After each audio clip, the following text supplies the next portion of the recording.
Father, thank you for your faithfulness, for your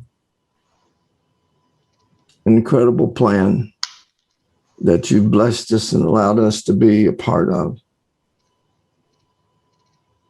And we long to understand and to know you better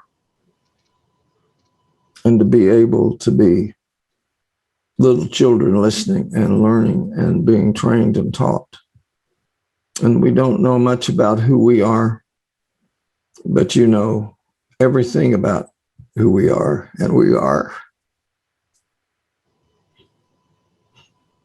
are exactly who you believe we are. So help our unbelief and teach us and allow us to walk before you with more clarity today than yesterday. I ask you to bless all the mamas today, and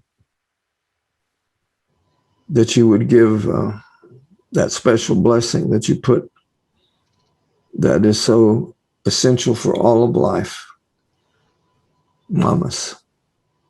And so, and I thank you for Kim, and I ask you to just bless her as she shares. And make it a good day, Lord, for everybody that's here.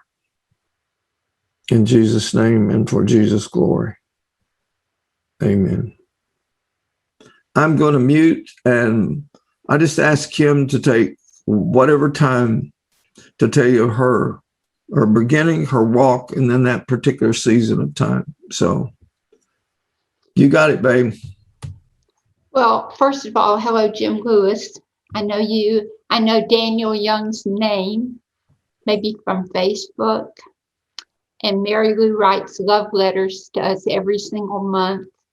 So it's good to have you all in my little space here for once. I love to tell the story about our stillborn baby girl, which sounds like it wouldn't be possible, but I do love to. And before it's over, you'll know why. Larry wanted me to tell you a little bit about when I came to know the Lord. Raised in a very strict church. It was a good cradle to be born into, and it was a good one to grow out of.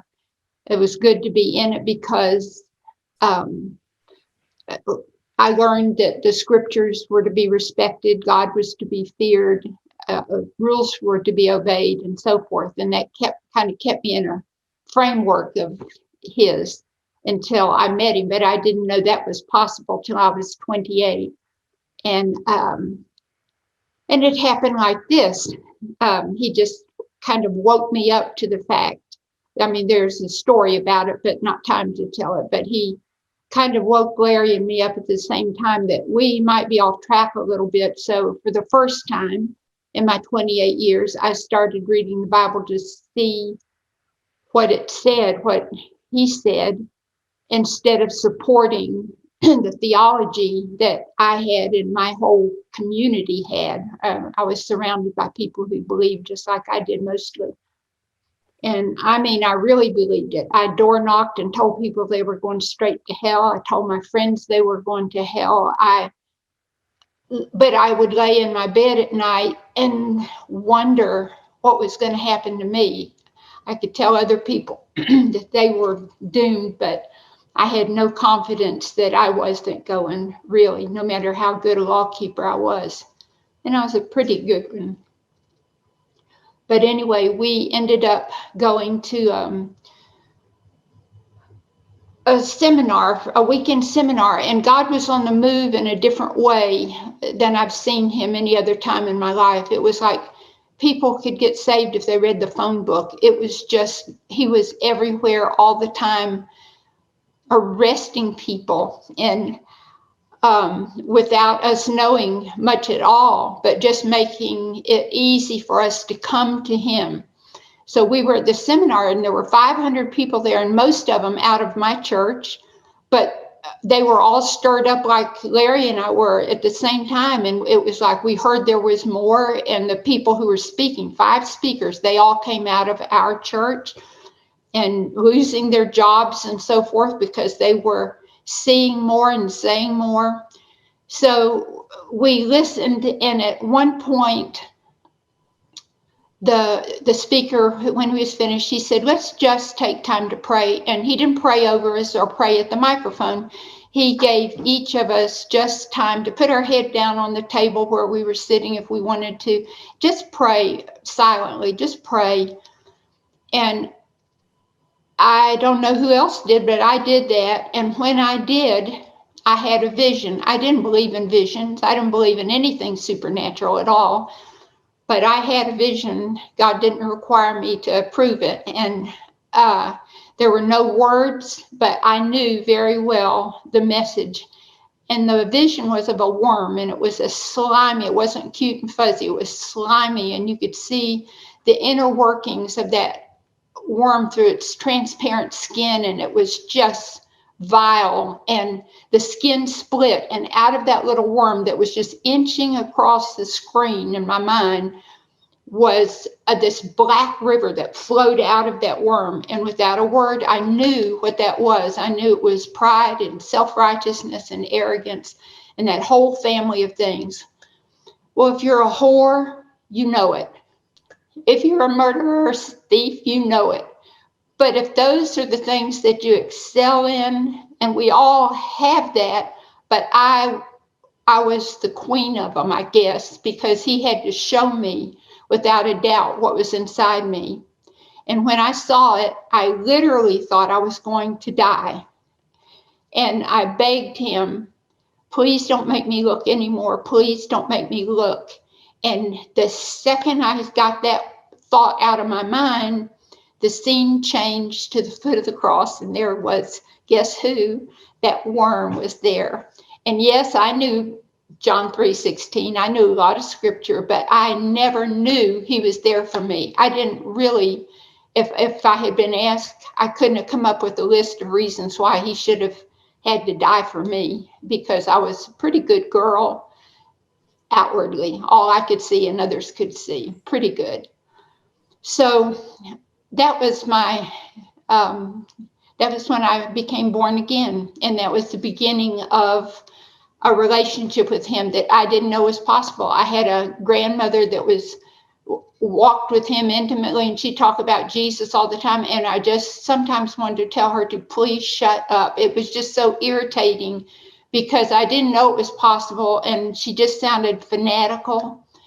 Well, now I'm talking to people on that campus. It was a university campus, saying, do you know Jesus?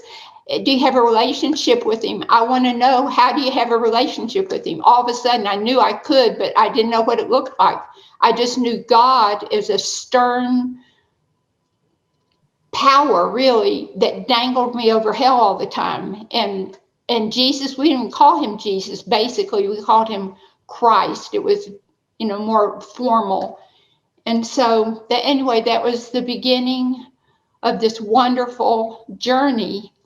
And right off the top, he gave me 3 scriptures that just, I could not believe that they'd been in the Word all the time. Never, well, one of them I knew very well because it sent me to hell all the time. The first scripture, but this was the foundation for me. He doesn't give these same 3 scriptures to everybody else, but I figure if I need them, it won't hurt other people to hear them. The first one he gave me was critical, and it's Psalm 16:2, and it says, oh Lord, there's no good in me apart from you. And I thought, well, now wait a minute, how can that be possible? Because I'm a nice person, and I know I do some good. I love old people, poor people, sick people. I had this list, and he never answered that, but I just knew enough to know that he knew and I didn't know. He knew the truth. I didn't see the truth. So it was like I had to just set it aside until he chose to show me. And what he showed me, and I don't know how long it took him, but what I saw eventually was, no, even the good that I knew about myself was him. He could put good in me before I knew him, before I knew that he saw me or did anything for me. He could do that. So that was the first one. the second one was, and see, in my church, we weren't taught not to read the Bible. Actually, we were taught to read it, but we didn't really need to, because our whole theology was based on so few, is it tenets of a theology? Tenets, anyway. And I had those down, so I didn't need to know what the rest of the book said. So, but anyway, this was 1 John 2:27, and it says, you don't need a human teacher. The Spirit will teach you all things. And I thought, the Spirit will. Well, I didn't know anything about the Spirit, but this was something to me, and I could believe it even if I couldn't understand how that would work. And so I would open the Bible and I would pray this rote prayer, Spirit of God, teach me. I'm going to, and that was where I just centered it in my mind around him teaching me when I was in the Word, which of course is the most excellent place to learn about the thoughts of God and the heart of God. But it can be driving a car, it can be anywhere. But anyway, so that was the second verse, was that I kind of was getting the idea that I wasn't dependent on anybody else, no matter how grand they were. And then the third one, the one that sent me to hell all the time, was Hebrews 10:25. And it says, not to forsake assembling yourselves together, all the more, as the matter of some is, all the more as the day is approaching. And that meant you missed church, Sunday morning, Sunday night, Wednesday night, ladies' Bible class, vacation Bible school, gospel meetings, anytime. Hell's for you. So we did not miss church. If I had homework as a teenager, I went to church with my family. I could sit in a nursery or Sunday school room and do my homework, but I wasn't about to miss church. So I was so relieved when I came across that verse, because I wasn't looking up verses on certain subjects, doing that kind of a study. I was just reading through, being fascinated with what was in there. And when I got to that particular verse, I was smitten with the love of God, because I saw that was what it was. It was part of a love letter saying, you all need each other. You little group I see on screen and all of his people, we need each other, because what we tend to believe is what we see and what we hear. And he's saying, my realm's invisible, and you need to be with other people who know that, and it will encourage you in that way to not live like you can logically, reasonably live.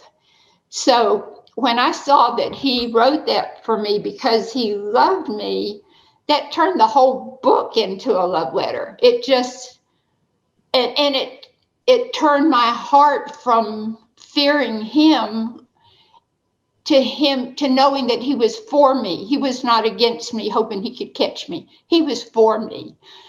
And of course, the 52 years or whatever I've walked with him, I could talk about this until the cows come home. There's no end of how I know he's for me.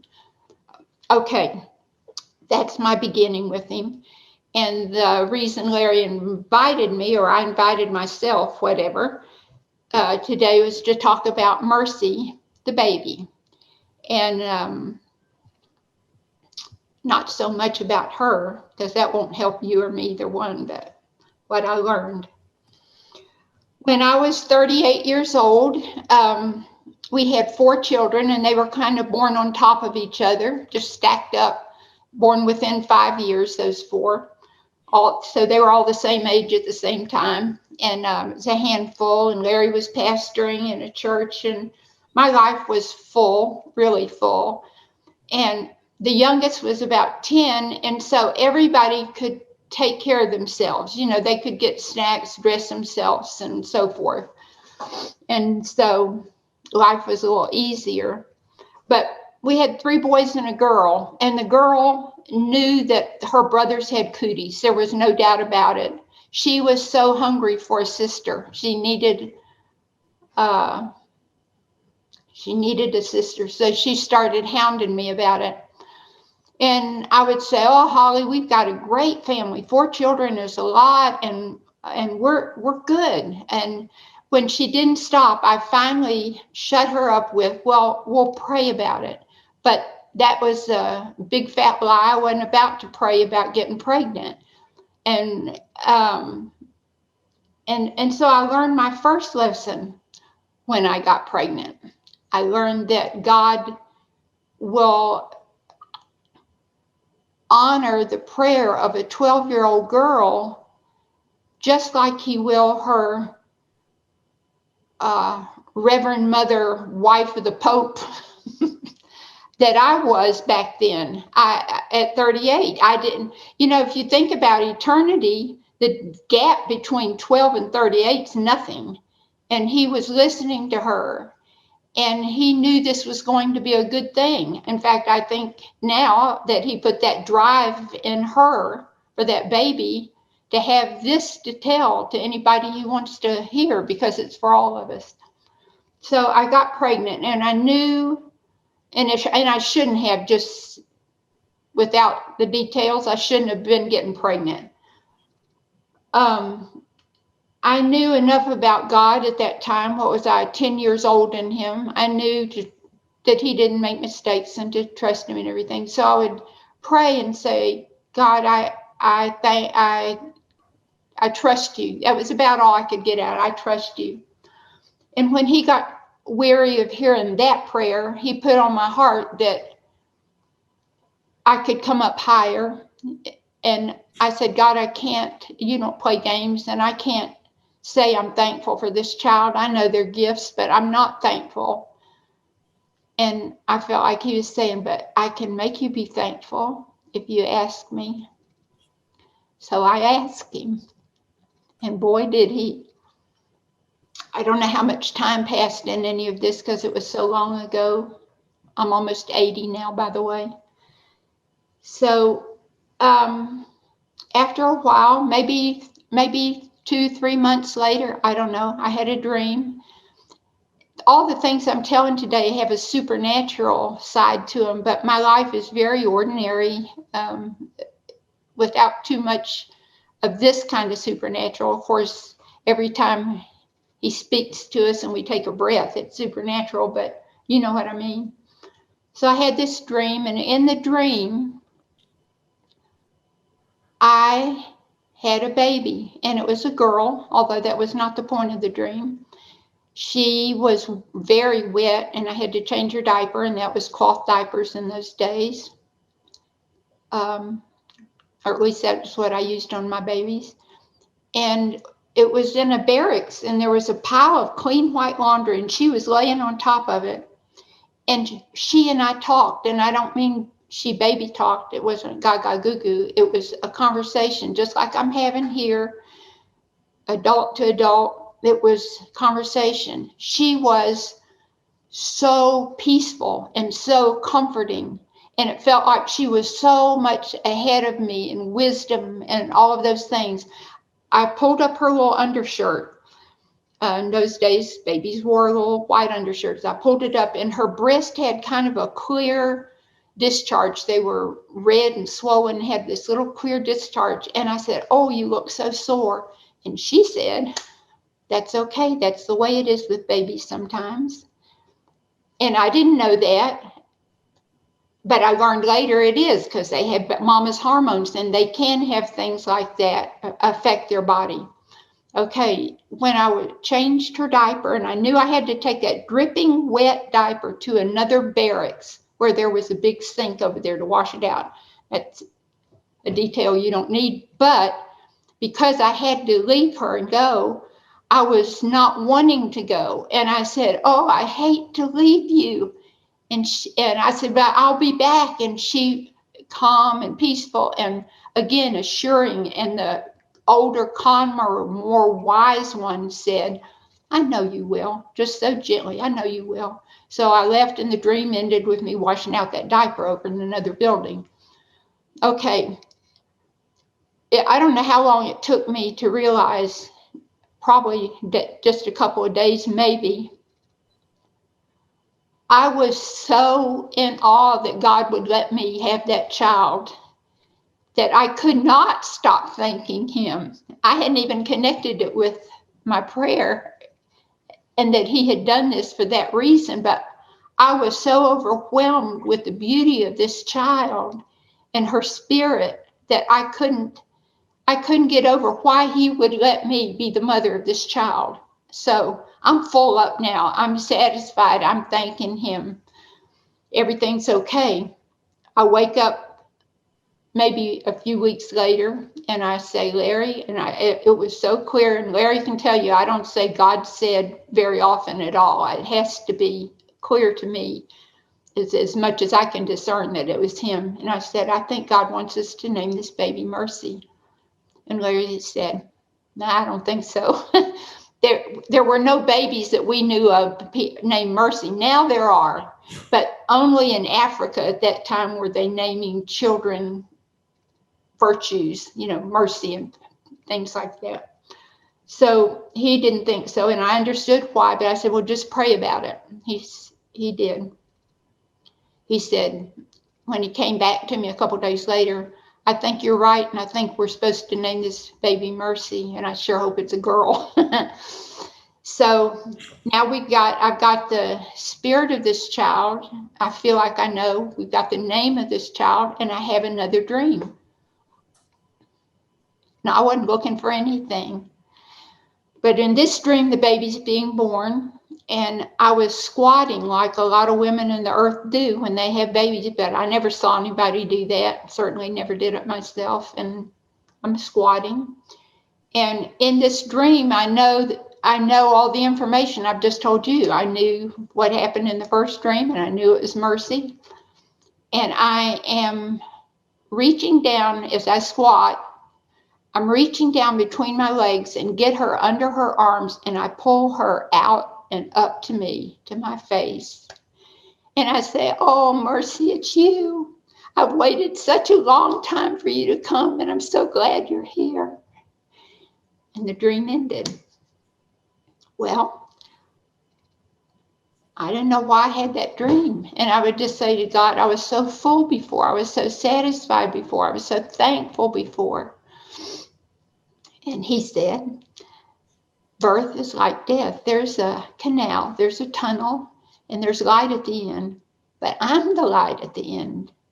And when you're in that tunnel, I'm going to pull you out and pull you up and hold you and say, oh, Kim, it's you. I've waited such a long time for you, and I'm so glad you're here.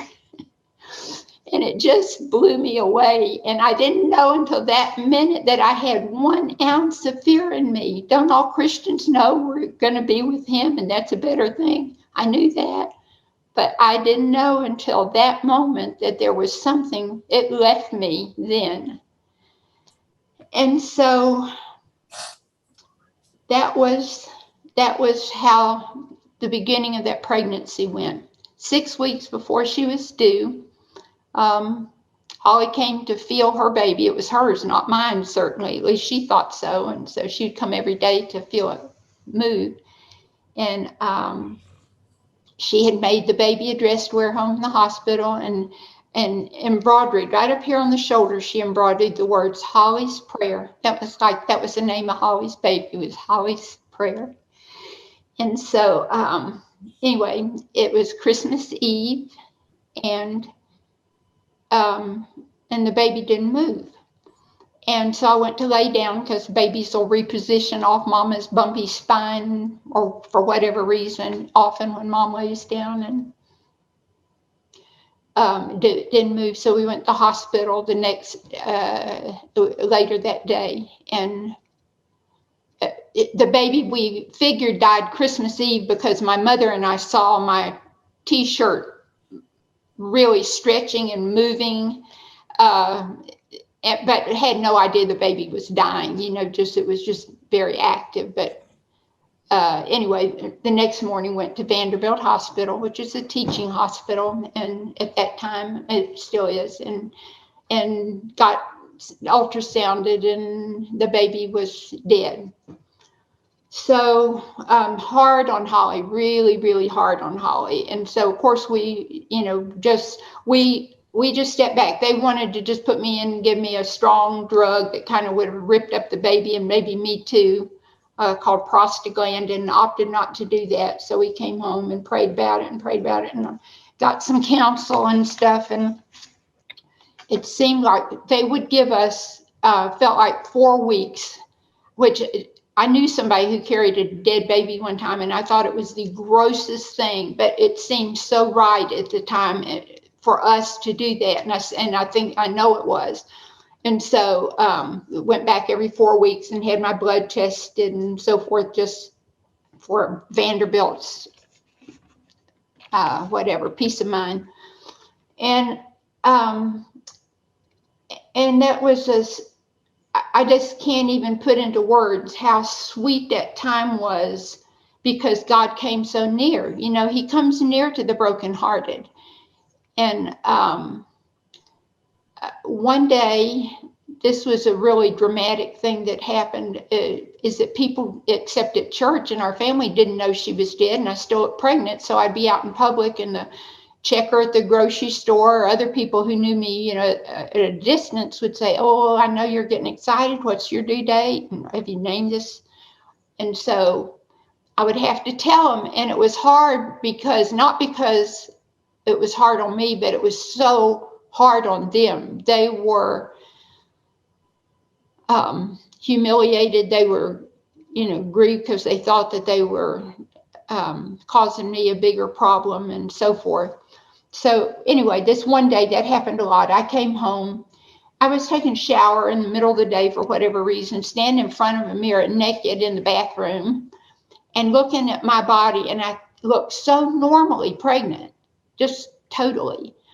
And I started crying. That was the only other time I remember crying about this thing, besides one after. But I said, "God, this is really hard." And he said, "You were willing to be used as a womb for me. Would you not be willing to be used as a tomb for me?" And it dawned on me with just those few words that he was orchestrating something here, and he had chosen me to be a player in it. And was I willing? Or was I going to make black heel marks? He's powerful enough to do it without my agreement, but was I willing? And I said, "I'm willing." And I mean, when he comes to you, it's enough for a surrender. It's not a hard surrender when he comes like that. So time went on, and we had lots and lots of words from God's people. I want to say bless their hearts now. We get so spiritually ambitious if we're not careful. And so some people would come and say, "Kim, God's told me that he gave you 4 children. This one's his." And it's like, don't worry about praying about it. And somebody else would come and say, I remember this one from Africa, "God's told me your baby, okay, your baby's okay." But they said it as if made well.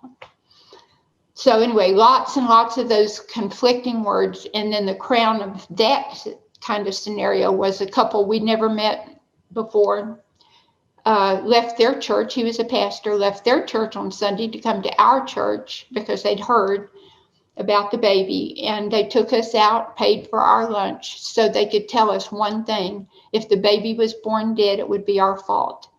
It would be our fault because it was a bad confession, and we needed to not make a bad confession. And that was, I remember Larry said, "You mean the best liar wins?" So that was hard. But real quickly, God just imparted to me, don't listen to what people are telling you, listen to their hearts. And when I heard that and got it, it was like those people may have loved us more than anybody else. They went to more trouble. They didn't come to do us harm. They didn't come to accuse us. They came to tell us what they believed, and their whole church walked that out. If there was a mission trip and people didn't have money to go on the mission trip at that church, they would pack their suitcase and go to the airport and say they were going to Africa or wherever. And of course, if God, I'd never heard of God doing a miracle for them like that, but they walked out what they were saying to us. They cared about us. Every person who spoke to us cared about us. So was that not a great lesson for our lives? I mean, all of us on any subject. I mean, when people care about us and tell us something that they really believe and are trying to help us with, it's a blessing. You can discard it, and I do discard a lot, but it's still a blessing to be cared for.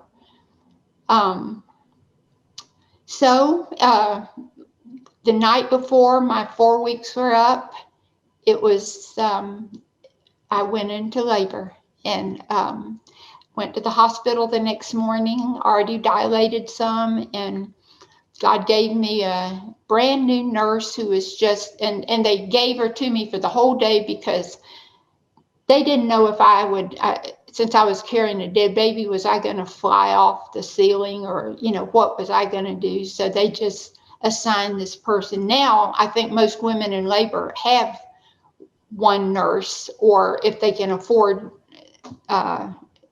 that much, if they have enough nurses on hand, they prefer to do it that way anyway, but back then they did not.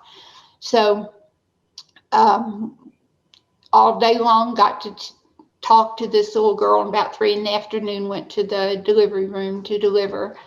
And so this little nurse, brand new, out of school nurse, heard this whole story you just heard, and so she knows about mercy. But we go to the delivery room, and I delivered her, and we still, of course, don't know if I'm right about these things I'm thinking. And so Larry said they pulled the baby up and held her upside down, and I couldn't see. In my position, I couldn't see, but the doctor said it was a cord accident, and Larry more or less said, I don't care about that, I want to know if it's a girl. And the doctor said it's a girl, and I just wailed out, oh God, it's mercy, it's mercy, it's mercy. And my heart was full. I was laughing and crying at the same time. But of course, now all the doctors in that room, and there were a bunch of them, because this was a good learning situation for those Vanderbilt residents, they know they've got a crazy lady who's going to, you know, just lose it. But the nurse knows that it was Mercy, a baby. And so she says to the staff, could you just listen, just be still and listen and let Kim tell you her story. So I got to tell a heathenistic institution so often. Of course, God's got people there too, but very humanistic. I got to tell them the story of Jesus and his love, basically, and was so grateful for that. And then there's one more thing I want to tell about it, and that is that I was so blessed. I stayed full so much of the time, except for however many I told you, what was that, 3 little short breakdown times. But they wanted me to stay in the hospital overnight, and so I did. And I got up the next morning, needed a shower, didn't have towels, rang for the nurse. They were short-handed, and I thought I can go get my own towels. So I put on my robe and headed for the door. And when I opened the door, there was the most shocking scene in front of me. It was before they boarded babies in the rooms with their mothers. They kept them in the nursery and then delivered the babies to be fed. Outside my door were about 8 or 10 bassinets on wheels with newborn babies in them. And it just took me off guard. I don't know why. It just did. And I closed the door and slid down that door and sat on the floor and just bawled. And I don't know how long I was there, maybe 5 minutes, maybe, I don't know. But anyway, had a good cry, was crying. And God came again and said, you know, nobody will blame a mother who has a dead baby for crying. Nobody. Everybody will excuse you because you've had a dead baby. But there's a fork in the road here. And if you will take my hand and go with me, I will take you to a higher road. And on this road, you'll walk with me and help people. And if you stay where you are, you will get a lot of attention, sympathy. And it's like I would have an identity as there's a woman who had the stillborn baby, you know, poor her. And it was just like he is on everything. It was just too good to pass up. There was no consideration of staying where I was. I was just doing the natural thing. And he was offering to wash all that natural stuff off of me and take me with him where he was going. And so I said, yes, of course. And I did. And it's never been anything but a rich, beautiful memory. I know I'll have her. He's keeping Mercy for another day. And I know I will have her or meet her or whatever there. And that'll be soon enough. I'm old enough to croak before I'm through talking right here, actually. But anyway, what I would hope to be able to give, I can't remember who said this, if it wasn't C.S. Lewis, but it was somebody that we would trust, said you can't give somebody what you've got, but you can make them homesick for what you have found. And if I could make anybody, and I don't know, you all may be thinking, oh, little girl, you don't know anything yet. But if I could, when I tell this story, if I could make anybody homesick for what I have found, it is that God knows what he's about. Things don't sneak up on him. He knows. He's either allowed it or he's done it.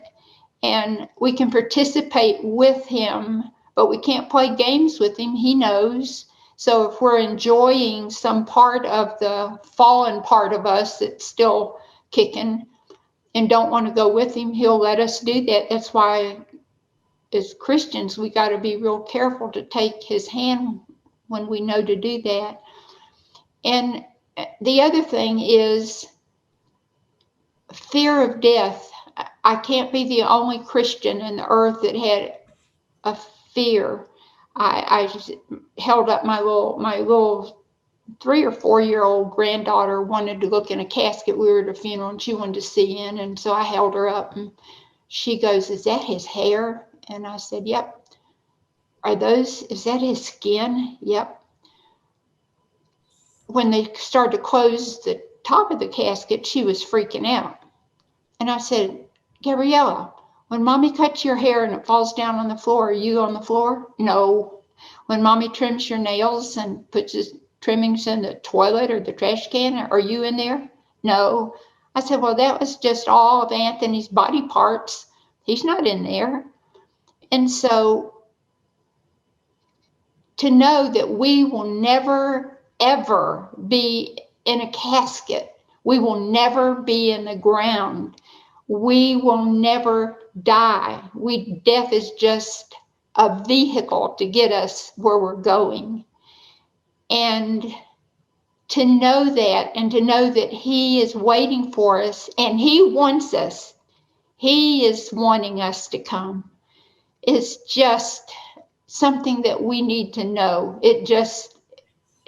I don't understand why he wants us. I don't understand that at all, but he does.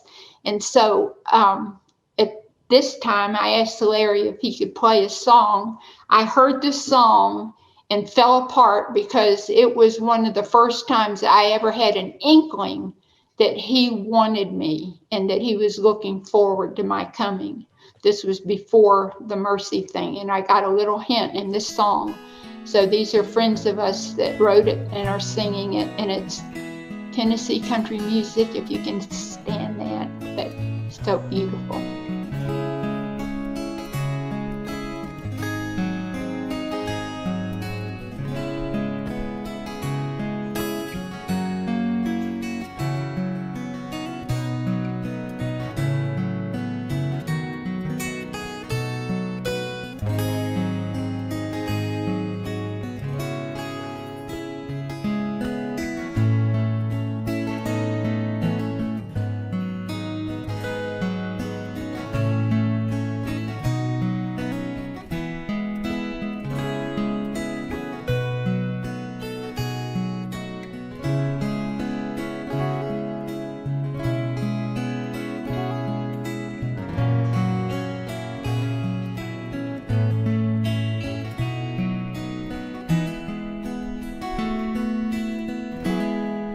And I know by now you're wondering when I'll come. But remember, you're my Father's chosen one. And in His own time, He'll send me to you. But until I come, lean on the one I have sent you. He will help you keep your heart from other loves and lead you safely to my side. And all the time that's come and gone has done no harm, for I still am looking forward to the day when I hear my Father say, this is your wedding day. My son, go on. And all the time that's come and gone has done no harm, for I still am looking forward to the day when I hear my Father say, this is your wedding day. Hold on, my love.